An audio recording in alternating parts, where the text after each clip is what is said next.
ស្រឡាញ់ស្រណងមិនបំភ្លេចសូមចាចិនស្នេហ៍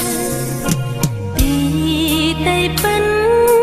ចិនអិនកាយប្រែរងចាំតែស្នេហ៍ថ្លើមចិត្តទួងផ្លូវឆ្ងាយឆ្លងទ្វីបយ៉ាងណាអូនសូមសច្ចាថារួមស្និទ្ធសូមឲ្យបង